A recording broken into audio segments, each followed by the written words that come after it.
څنګه دی آزاد سیالۍ ته فکر شو سره د دومره مشکلاتو سره د دومره فشارونو څنګه دا فکر درغی چې راځي چې MMA آزاد سیالۍ ته مخه کړو یا رزمي ورزش ته دغه نړۍ ته چې ما خپل پلار د لاسه ورکړ یو مې تره د لاسه ورکړ نو ورزشکار ته ولوچک ویل دا معنا دا چې ته د یو چا غټ توهین کوي هغه څوک دی چې هېواد دې پر ویاړ راوړي لکه د یو داسې یو جنګ کیسه که راته وکړي څه موضوع وه ولې د جنګ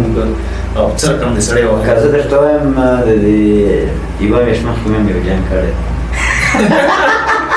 هغه داسې نه زه مرمت په خپله دې بېرته بیا داسې څوک وهلی دی چې ډېر بېرحمه ګزار دې کړی اوس دې خبرې کمالو به نه وي کړي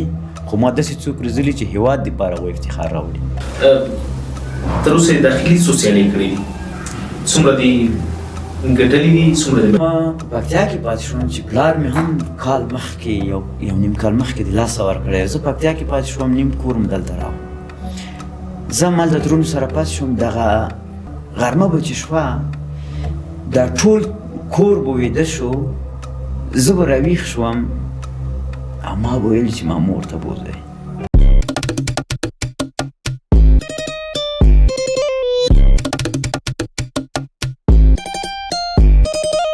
بسم الله الرحمن الرحیم سلامونه جوړ بخیر درنو لیدونکو د ناویلو کیسو پادکاسټ دی او په نن پادکاسټ را سره د افغانستان د رزمي ورزشونو د نړۍ د UFC د افغانستان د سبق رئیس استاد احمد غنی زازی څوک چې په وروستیو کې د افغان ورزشکارانو یا افغان کرکټ پلیرانو د ټرینر په توګه تر ډېره خپله دنده مخته وړي او دغه مسؤلیت یې په غاړه اخیستی دی په نن پادکاسټ کې به د ژوند ناویلي کیسې او رازونه اورو د پادکاسټ تر پایه راسره اوسئ او د ډېرو ناویلو کیسو او رازونو خبر شئ استاد محترم ستړي مه شئ جوړ بخیر سلامونه زیرک صاحب تاسو ته ستاسو د کامرې ټولو لیدونکو او اورېدونکو ته الله دې وکړي چې یو ښه برنامه وي او هېوادوال درنه خوند واخلي او پند واخلي کورودان آباد اوسئ او په لومړۍ به یو لنډه مننه هم درنه وکړم خوشحاله اوسئ آباد اوسئ چې راغلئ زموږ بلنه مو ومنله او راغوسو ستاسې د ژوند دغه سفر سختې اسانې ښې او بدې ورځې ټولې به په دغه سفر کې راواخلو مننه بیا هم تاسو نه لکه څنګه چې تاسو په خپله مو ویلي استاد احمد غني زازی یم د افغانستان د رزمي ورزشونو په چوکاټ کې د UFC سبق رئیس نو پیل تاسې وکړئ ولې نه او ناویلې کیسې دي نن به نو ستا د ژوند هغه ناویلې راخلو چې تر اوسه نو تر ډېره د خلکو د سترګو پټې پاتې شوي دي او ځان خبرول غواړي تر ډېره ډېر لیدونکي مننه خوشحاله اوسئ زه خدمت کې نو استاد محترم په لومړیو کې خپل هغه کلیوال ژوند ته ور وګرځېږي او لږ کیسه دغه وخت راواخلي څنګه دي آزادو سیالیو سره علاقه پیدا شوه کومې ورځې شپې وي کوم حالاتو چې ته دغه نړۍ ته راداخلېدلې زه وړکتوب کې کله چې موږ پیدا شو پکتیا ولایت زرزیري ولسوالۍ کې نو پیل مو هماغه ځینې د ژوند وشو نو په ګردیز کې و وړکتوب مې په ګردیز کې و نو هماغه ځینې مو چې کله پیل وکړو راغلو ګردیز کې مو ډېر څه د لاسه ورکړل چې هغه یوه لویه هستي وه زما پلار و چې هغه مې د لاسه ورکړو نو بیا همداسې راغلو مخ په کابل کې و نو هغه د ما اصلي کیسه د ګردیز کې د دې نه شروع شوه چې تېرو طالبانو کې ما خپل پلار د لاسه ورکړو او یو معنا ډېرو هېوادوالو هم په دې عرصه کې چې د څومره وخت جنګ و چا پلار چا مور چا خور چا ورور چا لاس چا پښې د لاسه ورکړل نو د هغې د جملې نه زه هم یم چې ما خپل پلار د لاسه ورکړل یو مې تره د لاسه ورکړو نو دا کیسه وه څنګه دي آزاد سیالۍ ته فکر شو سره د دومره مشکلاتو سره د دومره فشارونو څنګه دا فکر درغی چې راځي چې MMA آزاد سیالیو ته مخه کړو یا رزمي ورزش ته دغه نړۍ ته راننوځو زه یوه قصه درته وکړم هغه څوک چې په ژوند کې مبارز نه اوسي، یعنی فایټ د خپل ژوند سره ونه کړي، هغه شاته پاتې کېږي. ما ډېر سخت یې وګاللې. زه یوه وړه غونته کیسه د خپل دی هغه درته وکړم چې وایم چې موږ څنګه پلار دی لاسه ورکړو. دا ما یې څو ورځې مخکې یو پاډکاسټ کې ویلي وو. زه وړوکی وم چې مونږ ته وال راغو، مونږ پلار موټر راغلل د موږ کور ته، ډېر غټ موټر و، غټ خلک ول تېرو طالبانو کې. کابل یې نه و نیولی. نو موږ واړه وو، یو د مونږ د کور کې یو د موټرو ډېر سخت بیروبار جوړ شو. مونږ ماشومتوب لوبې مو کولې چې بیروبار جوړ شو. امام مشر ورور میاشت مخکې خبر و چې پلار مو زخمی دی. د مړي نه نه و خبر، شهادت نه نه و خبر. کله چې مونږ دغه ورور مو به مونږ سره لوبې کولې، خو ده به په زړه کې غم خوړلو. کله چې دا موټر راغلل د موږ کور ته، موږ کور کې ډېر بیروبار جوړ شو. د ما نیکه ته یې ویلې، وایي دا د مولوي صاحب عبدالرشید زمن څوک دی؟ بیا یو زه ور وښیم، یو مې د بل ورور، زه م وړوکی یم، د ورور مې بیا خوب خبر پوهېدم، مشر ورور مې مونه مشر ورور په دې پوهېدو چې څه کیسه دی. مونږ وړې وړې خویندې وې، هغه هم ما نه کشرانې خویندې. دغه مشر غالبا مولوي ستار نومېدو، څه نومېدو، ما دومره یاد کې نه دی. او د هغوی غېږ کې ونیو او داسې په ژړا غوندې شو. چې په ژړا شو، د ما نیکه پوه شو چې والا څه خبره ده. نو ما نیکه ته یې ویلې چې خدای دې وبخي، توبه خدای، وایي مونږ راغلي یو دلته څو شپې یو، بیا خط اول ته ځو جنګ ته. د مو نیکه پوښتنه ترې وکړه چې څنګه راغلي یو، چې مونږ دلته څو شپې یو، ځکه ډېر موټر راغله. یو وخت کې ډاټسن یې وي، دغه 4x4 دغه موټر. نو دغه موټر کې پسونه حلال کړي، پسونه هم راوړي ول د مونږ کور ته. دا موټر نه وینم، وایي موږ چې دې کې به څه وي. خو دوی وایي چې مونږ خط ته ځو، دغه خط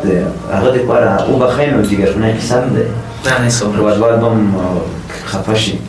د جنګ ده، یعنې جنګ کې څومره کارونه کېږي، جنګ نه دی. خو کله چې دغه هغه په ژړا شم، د مشر ما ته یې ویلې وې چې زوی بچی، خو مونږ ته پیسې راکړه، غټې غټې لزریانې ول. مونږ هغو ته خوشحاله شو، په دې نه یو خبره چې دا د مونږ پلار ملګري دي او د مونږ پلار مړ دی، دوی راغلي دي. کله زیرک صاحب مونږ نیکه ته یې ویلې چې خدای دې وکړي، مولوي صاحب عبدالرشید شهید شوی او جنازه یې راوړي. نو دا کور کې یو غوغا جوړه شوه، یو غوا هم وغورځېدو په دا کور کې. مور مې ژاړي، امونیا، دا ټول دغه کلی په ژړا شو. لکه مونږ پلار یو عادت لرلو، هېڅوک یې د چا نه خفه کول، د ټولو سره ډېر د مینې او محبت تار چلول. دغه کور مو یو دم په د 2 ورځو کې یو وخت ټلیفونونه هم نه وو که نه، په دغه ساعت کې 2-3 ساعتو کې دا ټول کور مو ډک شو د خلکو. د مونږ په کور باندې هلیکوپټر ګرځېدل. ما پلار یو وخت کې ښه موقف لرلو په تېر طالبان کې، دا کابل یې نه و نیولی. نو داخلي جنګونه و که نه، کله چې دغه هلیکوپټر ګرځېدل، مونږ وویلې چې والا لکه چې د مونږ د پلار جنازه یې راوړه. په جنازې ته یې په تمه وو،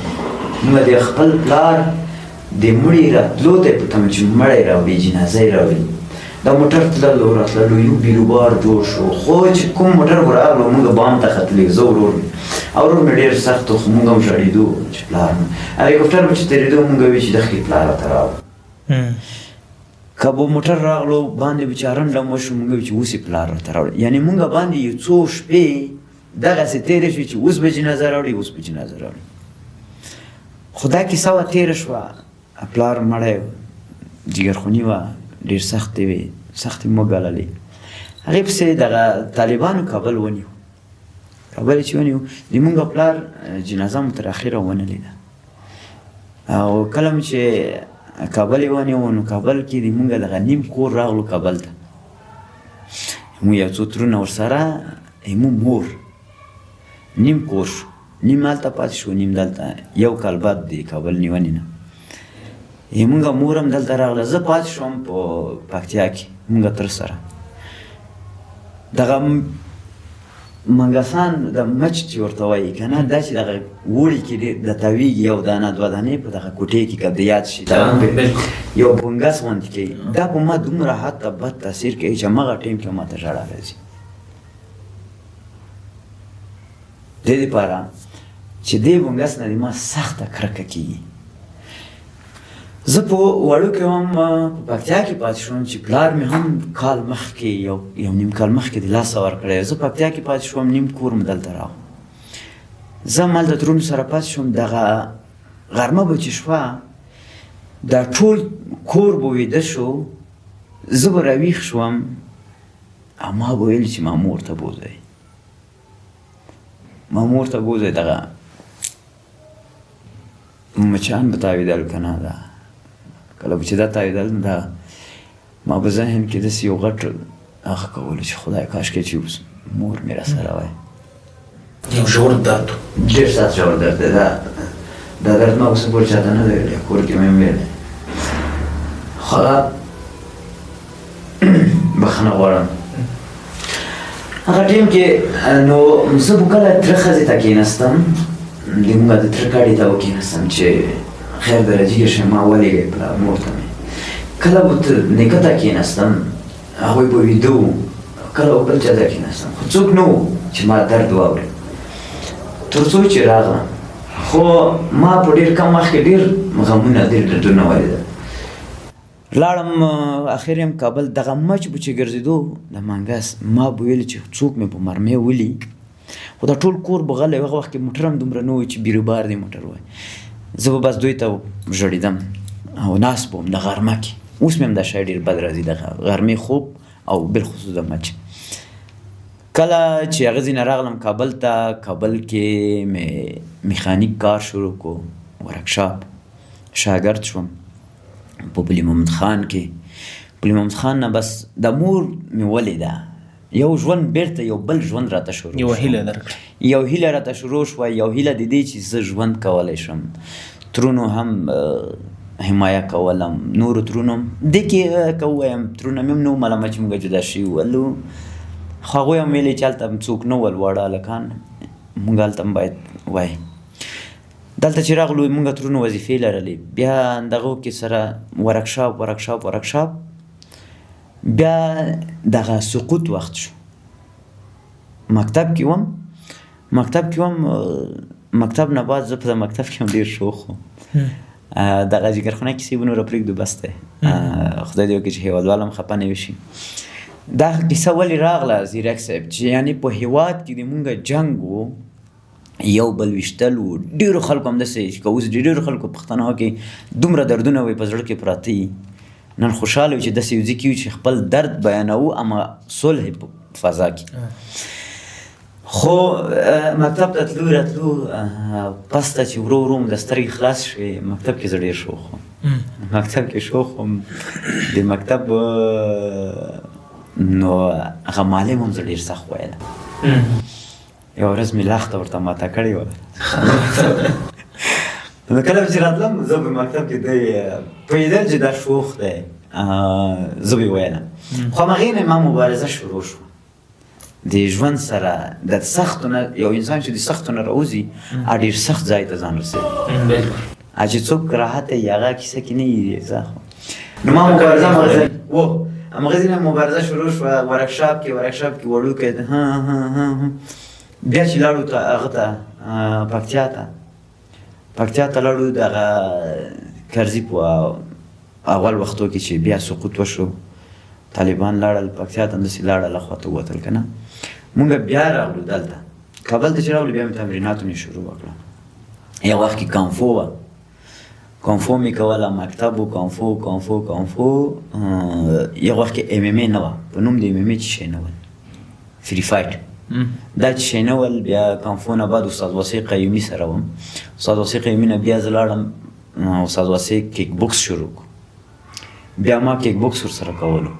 بیا د تمرین نه لږه فاصله ما واخیسته، لاړم نورو ځایو ته کارو پسې دې پسې وګرځېدم بیا بېرته راغلم MMA ته نو الحمدلله اوس MMA کې ټرېنر هم وم او MMA کې مې ډېر زحمت وباسلو ډېر اتلان مې وروزل هېواد دپاره مې ډېر ویاړونه راوړل یعنې هغه کوچنی ماشوم چې په پکتیا کې د پلار هغه مړی هم ونه لیده بې موره پاتې شو په سختو کې رالوی شو مبارزه یې وکړه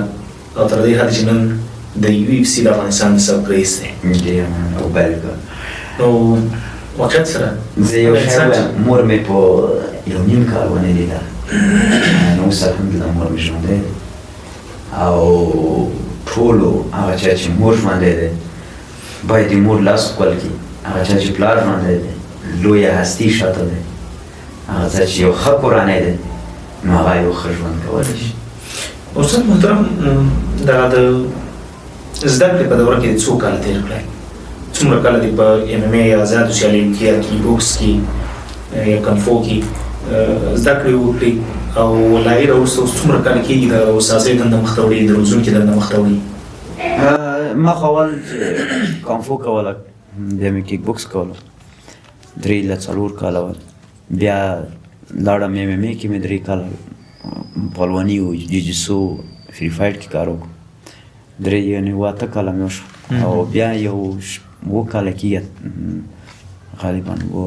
6 کاله کېږي چې استاد په صفت کار کوم 6 کاله تقریبا 12 کاله شاوخوا سره ورغلې راته کېږي په دغه کې ښې او بدې ورځې راځي څنګه خپله دې وهل ټکول خوړلي بل ته دې ورکړي نه دې ورکړي څومره او سره کوم حالت سره مخ شوي وهل ټکول خو راځي ورزش کې نو ورزش کې چې کله وهل وخوري نو وهل کولی شي خو داسې وهل نه چې که څوک په هغه سپارینګ کې په فایټ کې وهل مو خوړلي وهل مو کړي لوبې مو کړي ما په MMA کې په هرات کې لوبه وکړه په کانفو کې مې په تربیتي بدني کې لوبه وکړه اولمپیک کې چې اولمپیک کې یو وخت کې کانفو مساوي شوم یو فایټ عارف مې چې و هغه د هزاره ورونه نه و ډېر قوي و او بیا ورسره په څنګ کې په هرات کې مې بیا چې فایټ وکړو عارف مې تاجک ورونه نه و خو لوبه ما وګټله تر اوسه یې داخلي څو سیالۍ کړې دي څومره دي ګټلې دي څومره دي بایللې ما 2 کړي ځکه چې ما ته نوره زمینه د دې نه وه مساعده چې زه باید لوبې وکړم هم کار هم هغه خو د دواړو کې مې یوه مساوي کړې چې ډېره سخته وه ډېره سخته وه د اولمپیک کې چې لوبه کوي په یوې ورځې کې 3-4 لوبې هم راځي خو زه فاینل کې هغه سره برابر شوی یم ځکه د ما وزن کې یو همغه و هغه سره مساوي شو او په هغه کې MMA کې مې بیا یوه لوبه کړې هغه مې ګټله او خارجي مسابقې خو تر اوسه نه دي شوي که نه نه خارجي مسابقې کاشکې چې مونږ کړې وای خو مونږ اقتصادي مشکلات هم ول او بل دومره فوکس مو په دې نه و چې باید لوبې وکړو خو هغه د بس خدای پاک یو هغه راکړو استعداد دی د ټرینر چې زه خوشحاله یم چې که ما لوبه نه وي کړي خو ما داسې څوک روزلي چې هېواد دپاره و افتخار راوړي او دغه کم وخت کې چې تا کومې 2 لوبې کړي دي تقریبا 3-4 کالو په جریان کې په دې کې داسې وخت راغلی چې دغه زده کړه کې داسې ګزار خوړلی چې تر اوسه دې په ذهن کې تاویږي او درته یادېږي ولا خوړلې مې دي په زده کړه کې یو ورځ هرات کې ما تمرین کولو استاد جان آغا نوري سره همداسې تمرینات مو کول سپارینګ و د رینګ سره یې ګیر کړم هغه نام خدای ډېر ښه پرکټ ویل هغه د کېناستو د چپه پرکټ یې راته کېنولو په دغه ځای کې نو ما داسې سوچ وکړو چې یاره لکه چې د قبرغې مې ماتې شو ډېر سخت یعنې ډېر ښه بوکس یې کېنولو ډېر تکړه با استعداده استاد دی استاد جان آغا نوري ما ښه ملګری دی نو هلته مې هم یو ښه وار خوړلی خو تر اوسه دې یاد دی او نوره زه خپله ډېر سخت وم که څومره مې سخت وار خوړلو په زور د خدای غورځېدلی نه یم په خپله دې بېرته دې داسې څوک وهلی دی چې ډېر بېرحمه ګزار دې کړی اوس دې خفه خفه شوی یم په یو چاته مې لاپ نیولی و ما شاګرد و اشتباه مې هم کړی هغه ما ورته ویم ګوره کله چې کار کوي یو دوه زه بیرته بکیک وایم ته باید ځان وباسې او د ما عادت و د ما د بکیک هغه ته ډېره سخته لګېږي ډېرو هلکانو ته معلومه ده هغه دا چې د وال لاپ مې ورته کار وکړو نو دې ټیم کې ما غوښتل چې دې ته یو ټچ بکیک ورکړم هغه ما نه ضربه ولګېده چې راولګېده داسې وغورځېدو په ځمکه دا هغه جام شوی و افغای مکمله جام شوی و نو بیا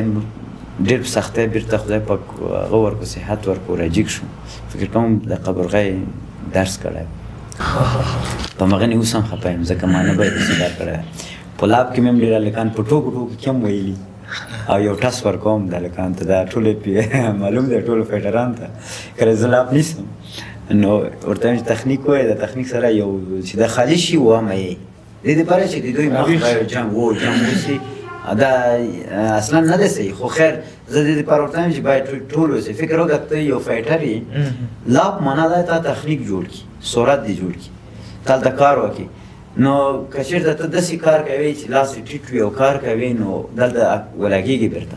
نو زه ځکه دغه کار کوم چې د دوی دغه مخ ټول اوسي مکمل او بغیر له دې چې قانوني سیالۍ وکړي یا زده کړه چاته ورکړي کله دې بهر په